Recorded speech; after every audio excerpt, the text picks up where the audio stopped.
부자가 되고 싶으세요? 그렇다면 왜 부자가 되고 싶으신가요? 아마도 돈이 많으면 하고 싶은 거 다 하면서 살 수 있기 때문일 텐데요. 하지만 심리학적으로 그 본질을 파고들면 크게 두 가지 이유로 사람들은 부자가 되고 싶어 합니다. 첫 번째 이유는 지금보다 더 잘 살고 싶은 마음이고, 두 번째 이유는 남들의 관심과 부러움을 사기 위해서입니다. 행복은 상대적인 거라, 물론 북한 인민들에 비하면 하루하루 감사하며 행복해하는 게 맞죠. 그런데 그렇지 못한 이유가 피부에 와닿는 실질적 비교 대상이 바로 내 주변 환경이기 때문입니다. 특히 인터넷의 발달로 지인들의 사생활을 샅샅이 영탐할 수 있으니 그 비교 대상이 더 자세하고 광범위해졌다는 거예요. 그래서 상대적 박탈감이 커질수록 상대의 관심을 끌기 위한 충동적 소비가 늘게 되어 지금보다 더 잘 살긴커녕 점점 더 가난해지고 말죠. 사실 상대에게 관심과 인정을 받는 건 외적인 요소가 아니라 내적인 요소에 따라 결정됩니다. 착하고 겸손한 인성, 친절한 성격, 상대를 이해하고 배려하는 공감 능력 등이 갖춰지면 인정은 물론이거니와 주변이 좋은 사람들로 채워지기 마련이에요. 그래서 내가 아무리 힘든 상황과 환경 속에 있다 한들 사람들의 관심과 지지 그리고 응원이 계속되지만 겉모습에 초점을 맞추는 집단은 시기 질투가 난무한 데다 홍보물이라도 얻어먹으려는 사람들이나 사기꾼들이 꼬이기 쉽고 내 상황이 어려워지기라도 하면 사람들의 관심은 온데간데 없어져 버리죠. 그래서 부자처럼 보이는 삶을 사는 건 외로운 광대의 삶을 사는 것과 같습니다. 그 사람 자체를 좋아하는 게 아니라 물건이나 배경을 좋아한다는 게 사람들의 심리라는 거죠. 사람들이 부자를 볼 때도 부자가 가지고 있는 그 물건 자체에 대한 소유욕이 커지는 거지, 사실 그 물건의 소유주에게는 별 관심이 없다는 겁니다. 그런데도 많은 사람들이 소비력을 이용해 남들의 관심을 사고 자존심을 세우려고 하니 밥은 굶어도 스타벅스는 가야겠고 기름값은 없어도 중고 외제차는 타야겠으며 반지하에 살면서 꼬박꼬박 해외여행 인증샷은 남겨야 하니 점점 더 수중에 돈이 없어질 수밖에요.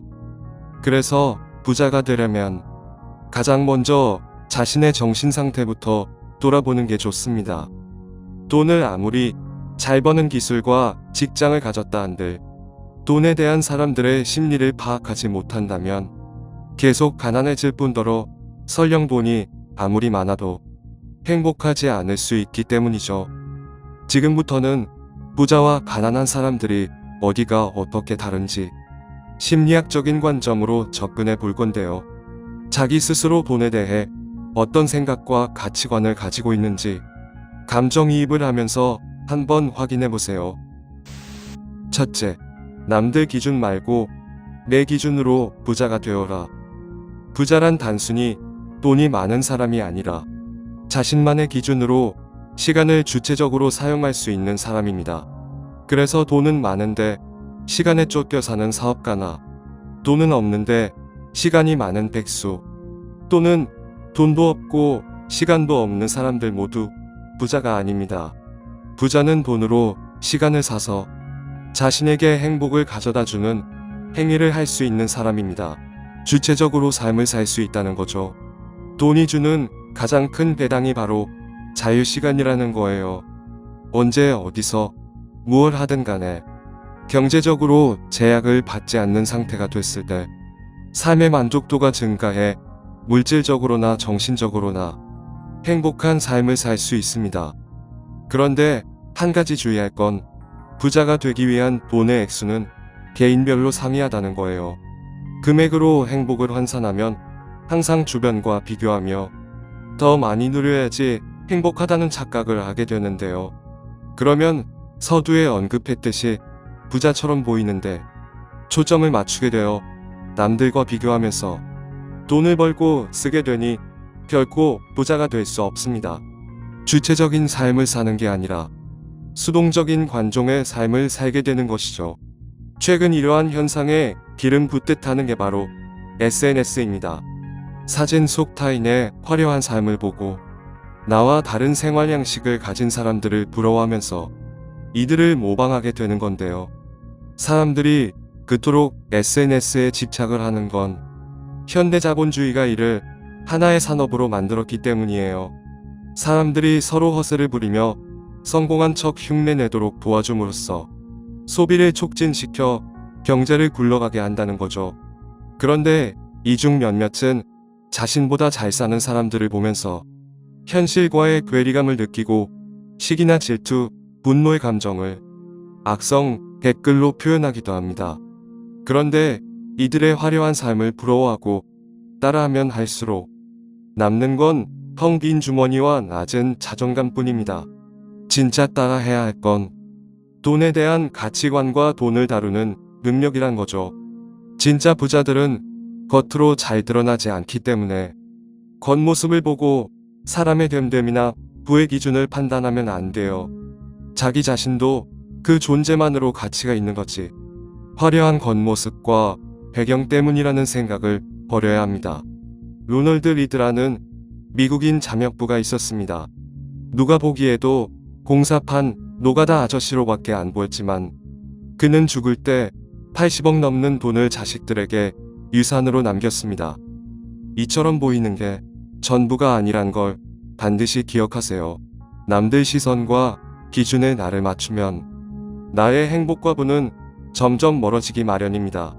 소비를 할 때 정말 나에게 꼭 필요한 것인지, 이미 충분한 건 아닌지, 누구를 따라한다든가 상대의 관심을 받기 위한 소비는 아닌지 철저히 따져보는 게 좋습니다. 그래서 진짜 행복한 부자가 되길 원한다면 남들의 관심을 최대한 배제하고 지금보다 더 잘 살고 싶다는 마음에 초점을 맞춰보세요. 그리고 더 잘 살고 싶다는 게 구체적으로 무엇인지도 꼼꼼히 따져보시고요. 자신이 좋아하는 일과 싫어하는 일이 무엇인지, 좋아하는 일을 평생 하기 위해선 얼마의 생활비가 필요한지, 그러면 은퇴 시기는 언제이고 그때까지 얼마가 필요한지 한번 계산해보는 거죠. 행복의 기준을 남들이 아닌 오로지 나에게서 찾는 겁니다. 그러면 행복의 기준치를 현실적으로 바라보게 되어 생활 방식에 대한 기대치가 확 낮춰지는 걸 발견할 수 있습니다. 그러면 그만큼 과소비가 줄어 생활비가 굳게 되어 꿈을 이루기 위한 종잣돈을 더 빨리 모으는 게 가능해집니다. 예를 들어 각종 미디어에서 100억 자산가, 건물주가 될 수 있다는 바람을 많이 넣은 터라 많은 사람들이 투자왕이 되어 경제적 자유를 누리길 원합니다. 그런데 목표는 장대하나 주체의식이 빠져 있어요. 왜 100억이 필요한지, 무엇 때문에 경제적 자유를 이뤄야 하는지, 그 동기와 원인이 빠진 채 돈 자체에 목표가 맞춰진 상태란 겁니다. 정확히 무엇 때문에 얼마의 돈이 필요하고 이를 어디에 어떻게 썼을 때 얼마나 행복할 수 있을 것 같다는 전제 조건이 없다는 거예요. 그렇다면 조금 더 감정을 이입해서 목표를 구체화해 볼까요? 예를 들어 독서가 삶의 큰 행복이라 가정해 봅시다. 그러면 자신과 이렇게 대할 수 있을 거예요. 나는 책을 좋아하니까 작가가 되어 평생 여기에 전념하고 싶어. 하루라도 은퇴를 당기기 위해 은퇴 자금을 계산해보자. 한 달 생활비는 150만 원이면 충분하니까 45살 전까지 150만 원의 현금 흐름을 만드는 걸 목표로 해야겠다. 현재 종잣돈이 2억 정도 있으니까 주식 또는 부동산에 투자를 해서 배당금과 월세를 받으면 매월 100만 원의 현금 흐름은 만들 수 있고 45살까지 앞으로 5년 남았으니까 그동안 50만 원의 현금 흐름을 더 창출하기 위해 부동산 경매도 배워보고 블로그, 유튜브 등 SNS로 수익 창출하는 법을 배워보자. 1년 안에 매월 10만 원씩 현금 흐름을 만들고 매년 10만 원씩 더 늘려가는 거지. 남은 5년 동안 매월 250만 원씩 모으면 1억 5천을 모을 수 있고 퇴직금 1억까지 합치면 2억 5천이 생기는데 은퇴 후 더 좋은 자산으로 갈아타든가 또는 추가 매수해 현금 흐름을 더 확보하면 충분하겠군. 물론 남들에 비하면 소박하고 초라해 보일 수 있지만 각자의 길이 있는 거니까 비교할 필요는 없어. 그보다 더 중요한 건 내가 글을 읽고 쓰는데 온종일 집중할 수 있고 이 자체가 나에게 큰 행복감을 준다는 거지. 그래서 작은 집에 살고 월 생활비가 적다 한들 하루 24시간을 내 마음대로 쓸 수 있다면 이게 진정한 경제적 자유 아닐까? 나호 목표를 현실적으로 구체화할 수 있습니다. 그러면 목표가 시각화되어 충분한 가능성을 끌어낼 수 있다는 거예요. 아니면 반대로 궁핍함에 초점을 맞출 수도 있는데요. 부자가 되고 싶은 이유가 아니라 부자가 안 되면 안 되는 이유에 초점을 맞추는 거죠. 돈을 현실 지옥에서 벗어나기 위한 유일한 탈출구로 바라보는 겁니다. 직장 생활로 몸과 마음의 병을 얻었다든가 부모로부터 물려받은 수억 원의 빚이 있다든가 희귀병으로 인한 막대한 병원비가 필요하든가 흑수저의 삶이 가슴속 깊은 한이 되었다면 자신을 더 각성시킬 수 있습니다. 남들 시선과 판단 따위가 들어올 틈이 없는 거죠. 이는 곧 감옥을 탈출하는 과정과 같습니다. 언제 어떻게 무슨 방법으로 탈출할지 아주 치밀하게 준비를 해야 하죠. 그러면 결국 목표에 대한 간절함이 커져 동기부여가 더 잘 될 수밖에 없으니 꿈은 더 빨리 현실이 됩니다. 하지만 남들 따라 금액 자체에 초점을 맞춰 100억 자산가라는 목표를 세운 후 그 사이 무엇을 어떻게 해야 할지 다리를 촘촘히 놓지 않는다면 초등학생 장래 희망 같은 거나 다름없게 됩니다. 간절함이 발동되지 않아 그림의 떡으로만 남게 되는 거예요. 부자가 되는데 돈의 액수는 중요하지 않습니다. 하루를 온전히 자신에게 집중할 수 있는 데다 적절한 현금 흐름에 만족할 수 있다면 이게 오히려 현실 부자라고 할 수 있습니다. 꿈의 크기와 기간은 사람별로 다르기 때문에 정답은 각자 개개인이 정하기 나름입니다. 제발 남들과 비교하지 마세요. 하면 할수록 자존감은 낮아지고 자존심만 높아져 허세로 가득 차게 됩니다. 차라리 그 시간과 에너지를 온전히 자기 자신에게 집중해보세요. 자존심은 점점 낮아지고 자존감은 높아져 남들의 시선 따위는 크게 신경 안 쓰게 됩니다. 그러면 자신이 하고 싶은 것과 할 수 있는 것을 현실적으로 바라보게 되고 이 둘의 격차 또한 좁아지게 됩니다. 점점 허세가 줄어드니 생활 방식의 기준치 또한 현실적으로 낮아지게 되고 시기 질투에서 오는 상대적 박탈감과 불평불만은 사라져 삶의 만족도가 올라간다는 걸 기억하세요. 둘째, 꼬리 효과에 주목해라. 꼬리 효과란 신체의 아주 작은 부분이 엄청난 파급력이 있다는 건데요. 8대2의 법칙과 같이 20%의 사람이 나머지 80%를 먹여 살리고 20명의 재산이 나머지 80명의 재산의 합보다 많으며 20%의 노력으로 나머지 80%의 성과를 내기 때문에 20%에 주목해야 한다는 거죠. 그래서 어떤 일을 성공적으로 해내거나 부자가 되는 데에도 이 법칙이 적용된다는 걸 기억해야 합니다.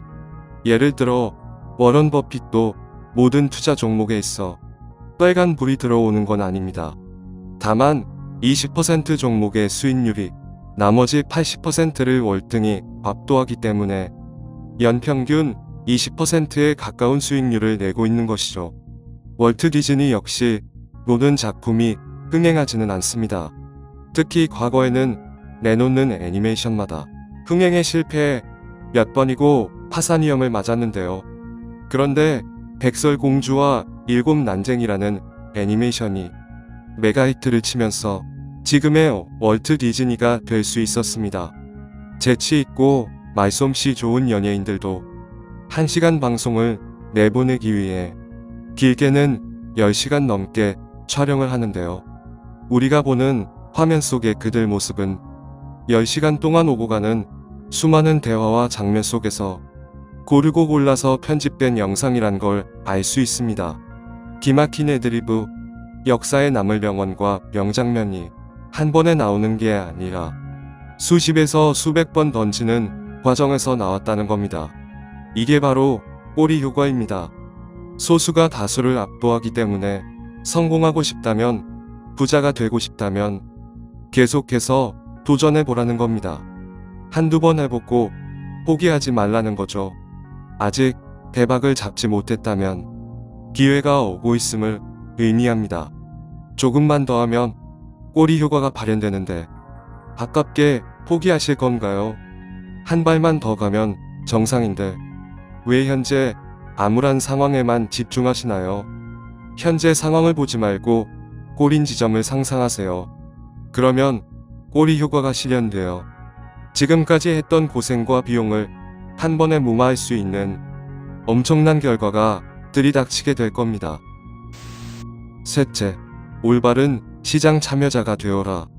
자산시장의 최후의 승자는 끝까지 살아남는 자입니다. 워런 버핏도 말하길 주식은 인내심 없는 사람의 돈을 빼서 인내심이 많은 사람에게 옮겨주는 것이라고 했습니다. 인내심은 복리효과와 비례하는데요. 오래 기다리면 기다릴수록 1억이 2억 되고 4억이 됐다가 갑자기 10억이 돼버리는 거죠. 이는 곧 시간에 투자를 하는 방식입니다. 그런데 많은 사람들이 그날그날 자산 가격에 연연하며 하락장의 공포를 이기지 못하고 많은 돈을 탕진 후 시장을 떠나는 경우가 많습니다. 한탕 크게 하려고 대출까지 받아서 투자를 했는데 가격이 곤두박질 친다면 극단적인 선택을 하기도 하는데요. 그런데 반드시 기억해야 할 건 아무리 큰 폭의 하락이 와도 시장을 절대로 떠나서는 안 된다는 겁니다. 하락에서 오는 스트레스는 일종의 수수료라고 생각해야 합니다. 내가 투자를 잘못해서 무는 벌금이 아니라 자산시장에 입장할 수 있는 입장료와 같은 거죠. 세상에는 등가 교환 법칙이 존재합니다. 무언가를 하나 얻으면 하나를 내줘야 하는 기회비용이 있다는 거예요. 성공 투자의 기회비용이 바로 불확실성과 의심, 후회, 그리고 스트레스란 겁니다. 자본주의 사회에서 수익을 보려면 이런 고통을 느끼면서 견뎌내야 한다는 거예요. 하락장이 왔을 때 시장을 떠날 게 아니라 감정의 수수료를 지불해야만 상승장 때 수익으로 돌아오게 됩니다.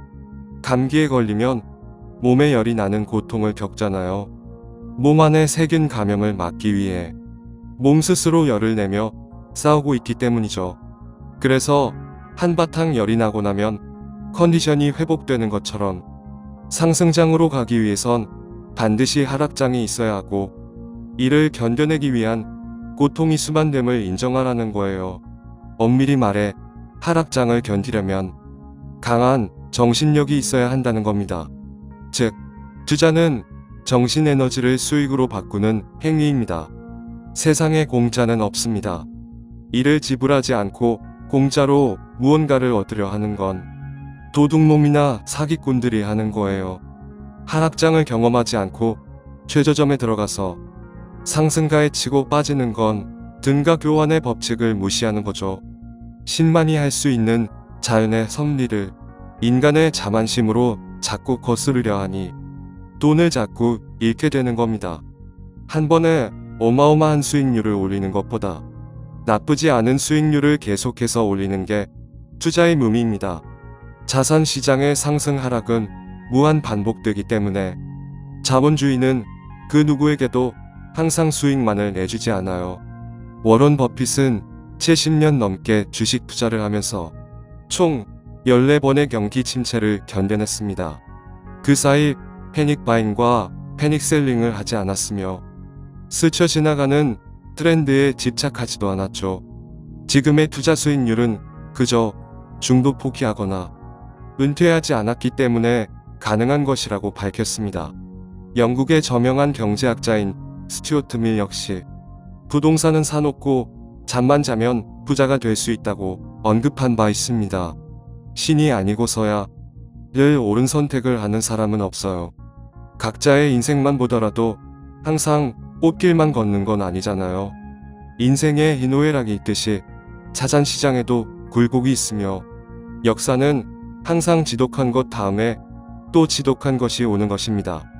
그런데 단타 트레이더들은 시대가 바뀌었기 때문에 뛰어난 정보력으로 좋은 시기를 점령할 수 있다고 말합니다.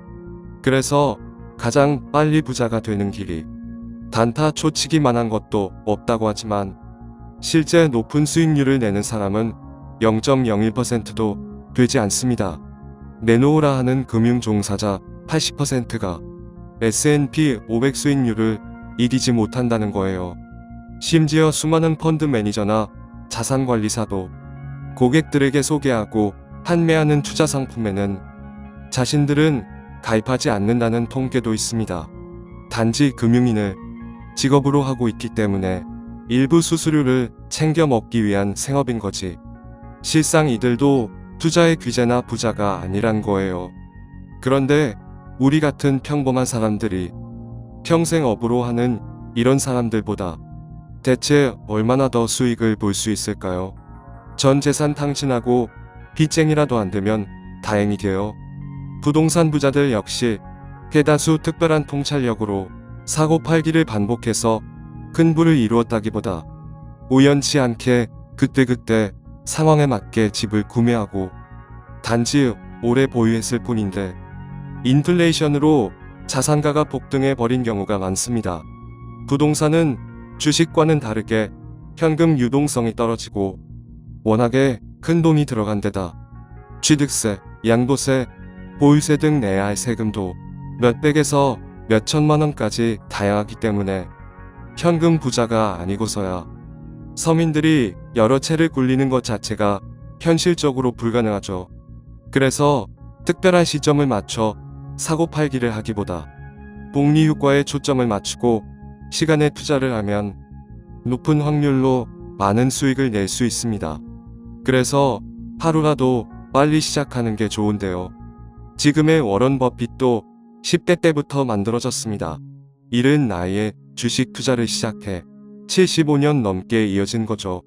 투자하는 시간이 길어지면 길어질수록 차트 분석이나 시장의 급등 급락에 일희일비하지 않게 됩니다. 주의할 건 자산을 파는 날짜의 기준은 세워야 한다는 거예요. 지금으로부터 몇 년간 돈을 꾸준히 부어서 언제 찾을 건지 목록별로 투자를 하라는 겁니다. 3년 뒤인지 5년 후는 10년인지 아니면 30년 넘게 가져갈 것인지 말이죠. 이렇게 하면 어떤 돈을 어디에 어느 정도 넣을지 자신만의 기준이 서게 되니 정해진 기한이 차기까지 일희일비하지 않게 하는 일종의 이중 잠금을 해놓는 것과 같습니다. 그런데 무슨 상품을 얼마나 보유해야 할지 잘 모르겠다면 비싼 상품부터 공부해보는 게 좋습니다. 자본주의 사회에서는 가격이 곧 품질이기 때문에 가격이 높을수록 가치의 기준이 됩니다. 그래서 다른 상품과 비교할 때 저평가 여부를 따질 수 있다는 거예요. 주식을 예로 들면 애플이나 마이크로소프트웨어 같이 시가총액이 높은 회사 순으로 공부를 해보는 게 좋습니다. 시가총액이 높다는 건 현재 많은 수익을 내고 있다는 것이고 그만큼 실패할 확률도 적다는 거죠. 그리고 앞으로 개발될 상품이나 회사의 비전을 확인함으로써 10년 뒤, 30년, 50년 뒤에도 이 회사가 살아남을지 미래 가치를 따져보세요. 참고로 시가총액 1위인 애플의 10년 평균 수익률은 30%를 배회합니다. 그러나 한 단일 종목에 부담을 느낀다면 S&P 500 같은 ETF 상품에 관심을 두는 것도 괜찮습니다.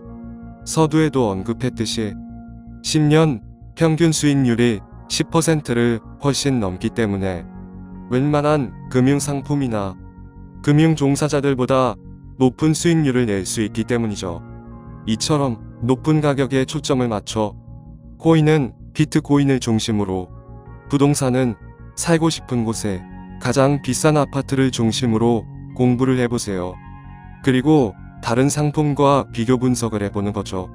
당장 눈앞에 물고기가 떨어지는 것이 아니라 물고기 낚는 법을 익히게 될 테니까요. 투자는 단거리가 아니라 마라톤입니다. 예산과 시간을 넉넉히 잡고 꾸준히 해나가야 합니다. 중간에 그만두면 그동안 부었던 수고와 돈은 물거품이 된다는 거 기억하세요. 넷째, 부자가 되는 것보다 부자로 남도록 힘써라. 돈은 버는 것보다 돈을 잃지 않는 게 더 어렵습니다. 돈을 쓰는 것보다 돈을 저축하는 게 더 어렵고, 부자가 되는 것보다도 부자로 남는 게 훨씬 더 어렵죠. 즉, 돈을 아무리 벌어도 시간이 지남에 따라 부귀영화를 오래도록 누리는 사람이 극히 적다는 겁니다. 그래서 돈을 잃지 않기 위해서는 리스크 관리가 필수인데요.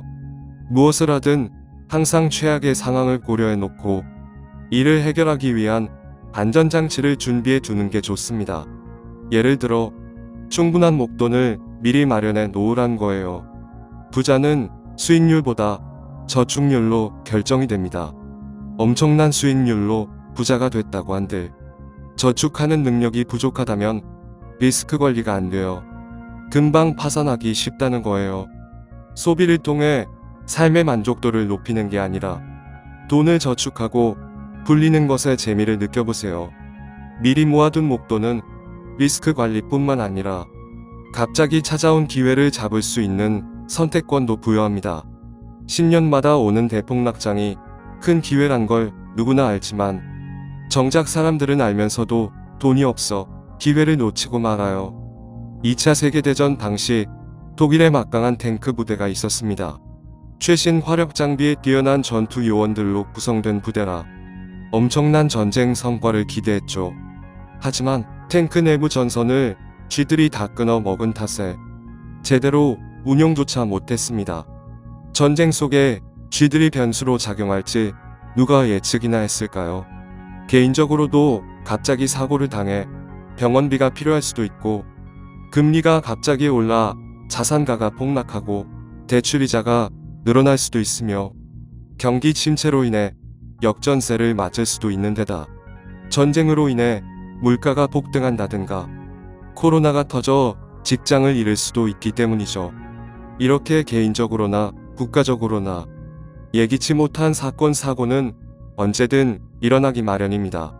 그래서 이 모든 걸 고려해 여분의 종잣돈을 몇백에서 몇천만 원까지 충분히 모아둔 다음에 사업이나 투자를 하는 게 좋습니다.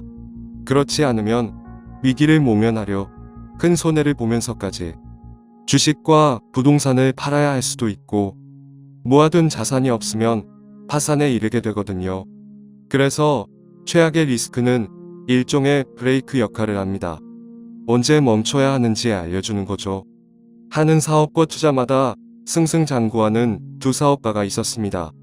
A라는 사업가는 늘 그랬듯이 큰 위험을 감수하면서 사업과 투자를 이어갔지만, 반대로 B라는 사업가는 이제부터 너무 무리하면서까지 일을 벌이지 않기로 했죠. 이미 둘 다 충분한 부귀영화를 이루었지만 충분함의 기준이 달라서 향후 포지션이 달라진 겁니다. 10년 뒤 어떻게 됐을까요? 처음 몇 년은 A가 더 많은 재산을 불리는 것 같았지만 무리한 레버리지를 쓴 나머지 결국 파산하고 말았습니다. 반면에 B는 10년 전이나 지금이나 그 부를 잘 유지하고 있죠. 이처럼 대담함과 무모함을 가르는 기준은 애매모호합니다. 한 끗 차이로 인생이 달라진다는 거죠. 서두에 언급했듯이 행복의 기준이 잘못된 겁니다. 두 명 다 이미 충분히 가졌는데도 한 명은 더 많이 갖는 것에 초점을 맞추었고, 다른 한 명은 자신이 가지고 있는 것을 잃지 않는 것에 초점을 맞추고 거기서 행복을 찾으려 했기에 무리하게 일을 진행시키지 않은 거죠. 리스크를 관리하는 능력 역시 정신력과 비례합니다. 너무 담대해서도 너무 소심해서도 안 되기 때문에 그 타협선을 외줄타기 하듯 중심을 잘 잡아야 한다는 거예요. 이를 위해 시장을 길게 긍정적으로 바라보는 낙관론자가 되는 동시에 약간의 편집증을 갖는 게 좋습니다. 편집증이란 일종의 피해의식 같은 거라 일어나지도 않는 사건에 대해 병적으로 두려워하는 것인데요. 시장을 낙관적으로 길게 바라보면 하락장을 잘 견딜 수 있고 과감하게 사업이나 투자를 할 때 편집증이 작용하면 리스크 계산을 철저히 하게 되니 실수를 최소로 하는 동시에 최악의 경우를 대비할 수 있습니다.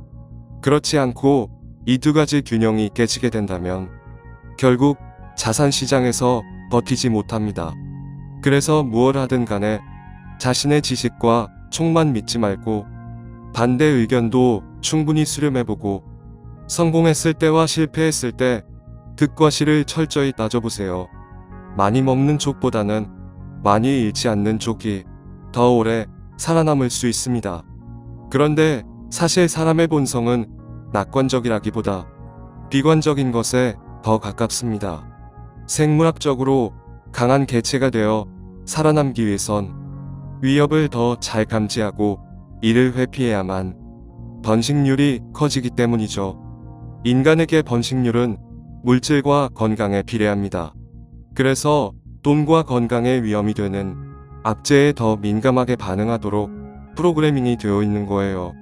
주식이나 부동산 대폭락 같은 경제 위기에 관한 보도가 지금뿐만 아니라 과거에도 항상 있었기에 인간 역사는 반복되는 비관주의 역사란 겁니다. 설령 경제 침체가 이토록 자주 길게 있었다면 이미 많은 국가가 부도가 나야 했지만 한국을 비롯해 매년 경제 성장률이 올라가는 국가가 많습니다. 물론 중간중간 경제 위기가 있기는 했지만 역사적으로 봤을 때 잠깐임을 알 수 있습니다. 금방 지나가는데도 사람들은 늘 시장을 비관적으로 바라보는 본능을 이기지 못한다는 거예요. 이는 근시안적인 시점으로 세상을 바라보기 때문인데요. 지금 당장 문제를 해결해 줄 수 있는 도깨비 방망이 같은 시각으로 상황을 바라보니 지금 돈을 넣어야 할지 아니면 빼야 할지 전전긍긍한다는 거죠. 자산 시장을 길게 보면 우상향한다는 걸 알 수 있지만 알아도 금방 잊어버립니다.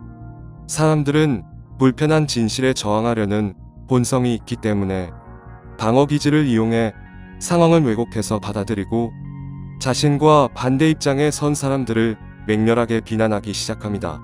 그래서 집값 상승과 하락에 대한 논의가 끊임없이 이어지고 경기 호황이나 경기 침체에 자신의 상황을 대입해 자신이 원하는 대로 되길 바라는 이유도 이 때문이죠. 돈에는 사상과 이념이 없고 선과 악이 작용하지 않으며 다수결의 원칙도 맞지 않습니다. 그런데 인간의 비관론적인 본성에 다수결의 원칙까지 결합되면 강력한 대중 효과를 만들어냅니다. 소수의 부자들은 탐욕스럽고 가난한 대중들은 정의롭다는 이데올로기적 개념이 성립해버려요. 그래서 사람들은 누군가에게 불을 몰아줄 게 아니라 차라리 가난할지언정 다같이 정의의 편에 서자고 합니다. 여기에 사회주의 이념까지 더해지면 이를 악용해 대중들을 선동하는 정치 세력이 등장하게 되는 것이죠. 사람들은 기다리는 걸 싫어하기 때문에 미래가 아닌 현재 상황을 보고 이성보다는 본성을 따라 움직이게 됩니다. 개인적인 기억을 돌이켜보더라도 경제가 호황이었다는 뉴스보다는 경제 위기와 관련한 뉴스가 많았다는 걸 알 수 있잖아요. 역사적으로 봤을 때 희망이 찰 때 절망하는 인물이 더 현자로 추앙을 받았습니다. 모두가 아니다라고 할 때 개라고 하는 것보다 모두가 애라고 할 때 아니다라고 하는 게 훨씬 특별해 보입니다. 그래서 과거나 지금이나 사실과 상관없이 경제위기, 자산시장 폭락을 얘기하는 언론과 정치인, 전문가들이 더 화제가 되죠. 이런 사람들은 자신들의 이익을 위해 대중을 선동하고 사리사욕을 채운다는 걸 기억해야 합니다. 그래서 각종 사건 사고에 휘둘리지 말고 시장을 긍정적으로 길게 바라보세요. 비바람이 몰아치든 어떤 정신병자가 객기를 부리든 지나가기 마련입니다. 인내심을 가지고 자신만의 길을 걸어가세요. 다섯째, 이 모든 게 결국 자신의 행복을 위한 것임을 잊지 말라.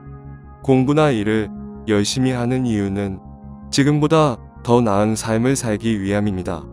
재테크를 열심히 해야 하는 이유도 지금보다 더 행복한 삶을 살기 위해서인데요. 그렇기 때문에 현재가 고통스러울지라도 더 나은 미래를 위해 사람들은 노력합니다. 하지만 중간중간 원하는 성과가 기대치보다 낮거나 그 노력의 과정이 너무 고통스럽다면 자신도 모르게 정신병을 앓을 수도 있고 최악의 경우 극단적인 선택을 하기도 하죠.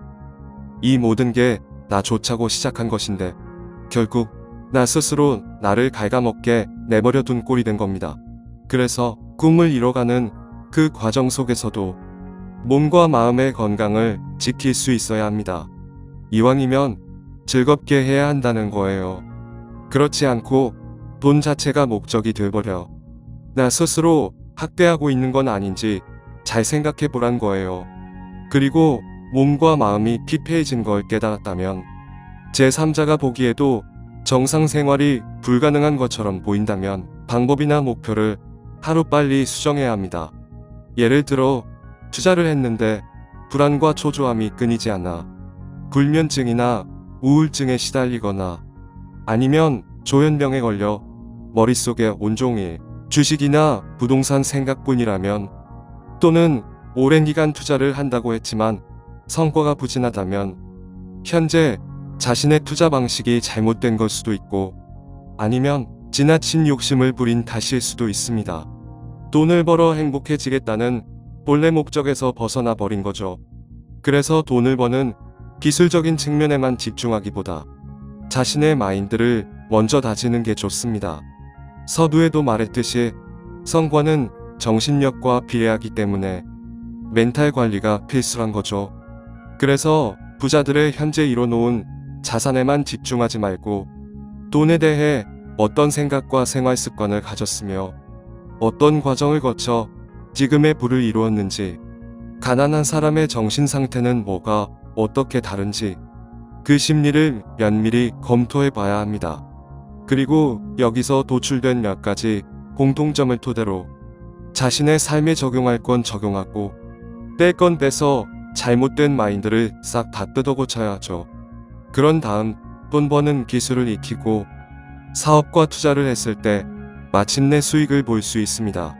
그 어떤 상황에도 흔들리지 않고 말이죠. 이렇게 했을 때 돈 버는 과정이 큰 스트레스로 다가오지 않기 때문에 몸과 마음을 건강하게 지키면서 꾸준히 시장 참여가 가능합니다.